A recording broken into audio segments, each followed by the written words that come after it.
প্রিয় দর্শক, সবাইকে আবার স্বাগত জানাচ্ছি ইনফিনিটিভ টিভির পক্ষ থেকে। যারা আমাদের নিয়মিত দর্শক রয়েছেন, সবাইকে আন্তরিক শুভেচ্ছা ও অভিনন্দন। এছাড়া যারা নতুন দর্শক আসছেন, তাদের সবাইকে আমরা শুভেচ্ছা জানাচ্ছি ইনফিনিটিভ টিভির পক্ষ থেকে।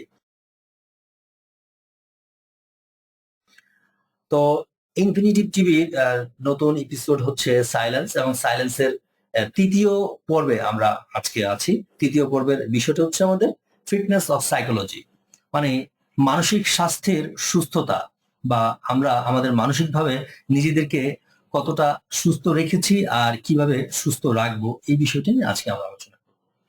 মানসিকভাবে সুস্থ থাকার একমাত্র এবং প্রধান উপায় হচ্ছে আপনাকে নীরব থাকতে হবে। কথা যত কম বলবেন, আপনি মানসিকভাবে তত বেশি সুস্থ থাকবেন।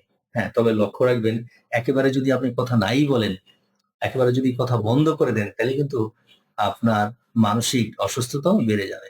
কথা বলতে হবে, অবশ্যই লিমিটেড এর মধ্য থেকে আমাদের কথাটা বলতে হবে। কথা বলতে পারলেই জ্ঞানী হওয়া যায় না, কথা বলতে পারলেই বড় হওয়া যায় না। বরঞ্চ পৃথিবীতে যারা বেশি জ্ঞানী এবং বেশি আহ বড় হয়েছেন, তাদের কথা লিমিটেড ছিল। দেখবেন যে দামি এবং জ্ঞানী এবং বুদ্ধিমান ব্যক্তিদের কথা শোনার জন্য আমরা টাকা খরচ করি। এর কারণ কি? কারণ হচ্ছে কথা অনেক মূল্যবান, কথা অনেক দামি জিনিস। তো আপনার এই কথা অনেক মূল্যবান, অনেক দামি। তো এটা যেখানে সেখানে বলে এই সম্পদের অপচয় করবেন না। এটা গেল একটা মূল বিষয়। আরেকটা বিষয় হচ্ছে, যখন আমরা কথা বলি তখন আমাদের ব্রেনে প্রচুর পরিমাণ টেম্পার টেম্পারেচার তৈরি হয়, মানে আমাদের ব্রেন গরম হয়ে যায়। আপনি দেখবেন যে আপনি কথা বলার পর আপনার মাথাটা অনেক গরম হয়ে গেছে। আমরা বলি যে কথা বলতে বলতে মাথা গরম হয়ে গেছে। এই যে এই ধরনের বাক্য কিন্তু আমরা প্রতিনিয়ত ফেস করছি। আপনি কথা বলার পরেও এইভাবে আপনি আপনার মাথায় হাত দিয়ে দেখবেন যে আপনার মাথা অনেকটাই আগের যে টেম্পারেচার বেশি হয়ে গেছে। তার মানে কি, কথা বললে আমাদের মাথা গরম হয়ে যায়। তাহলে মাথা যদি গরম হয়, তাহলে নিউরন গুলো আমাদের গরম হয়। আর অতিরিক্ত টেম্পারেচারে আমাদের নিউরন গুলো অসুস্থ হয়ে যায়।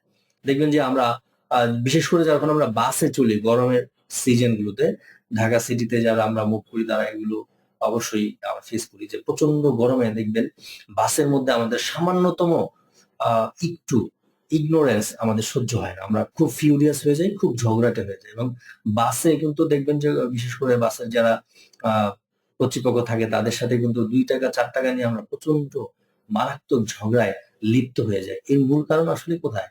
এর মূল কারণ হচ্ছে টেম্পারেচার। এক্সেস টেম্পারেচার আমাদেরকে ধৈর্যহীন করে তোলে, আমাদের সহনশীল যে ক্ষমতাটা সেটা নষ্ট করে ফেলে। এর মূল কারণ হচ্ছে বাইরের টেম্পারেচার। আরেকটা কারণ হচ্ছে আমরা অতিরিক্ত কথা বলে আমরা হাইপার হয়ে গেছি। তো এই দুই কারণেই আসলে ঝগড়ার সূত্রপাতটা ঘটে। তাহলে কথা বললে আমাদের মাথা গরম হয়, এটা সত্য। আর এই মাথা গরম হওয়ার কারণে আপনার নিউরন গুলো এক্সেস টেম্পারেচারে চলে যায়।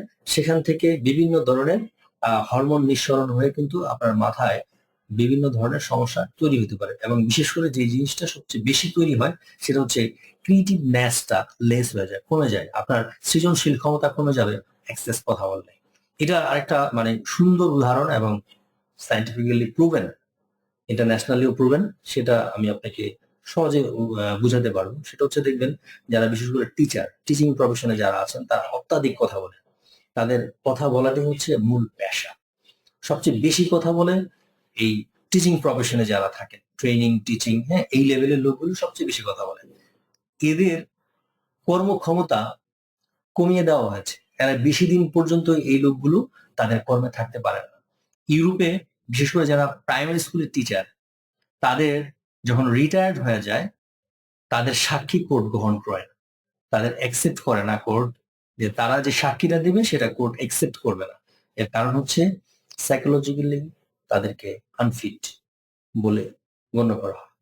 এর মূল কারণ, অতিরিক্ত কথা বলতে বলতে সে এখন unfit for the real society. এটা অত্যন্ত দুঃখের একটা বিষয়, যে যারা টিচিং প্রফেশনে আছেন, একটা গুরুত্বপূর্ণ দায়িত্বে আছেন, তারা কিন্তু কথা বলতে বলতে একটা সময় যায় আনফিট হয়ে যাচ্ছে। তাহলে কথা আপনি যত বেশি বলবেন তত আনফিট হয়ে যাবে। এজন্য আপনার সাইকোলজি যদি ফিটনেস ধরে রাখতে চান, আপনার সাইকোলজির ফিটনেস যদি আপনি মেইনটেইন করতে চান, তাহলে আপনাকে কথা কম বলতে হবে। তাহলে কথা কম বলা আপনাকে সুস্থতা দিবে মানসিকভাবে, এবং সুস্থতা দিবে শারীরিকভাবে। তাহলে শারীরিক, মানসিক এবং পারিবারিক এবং সামাজিক সার্বিকভাবে যদি আমরা সুস্থ থাকতে চাই, তাহলে আমাদের কথাকে নিয়ন্ত্রণ করতে হবে, কথাকে কন্ট্রোল করতে হবে, সংযত থাকতে হবে, সব জায়গায় সব সময় কথা বলতে হবে, এই ধরনের অভ্যাস থেকে বিরত থাকতে হবে। ধন্যবাদ সবাইকে।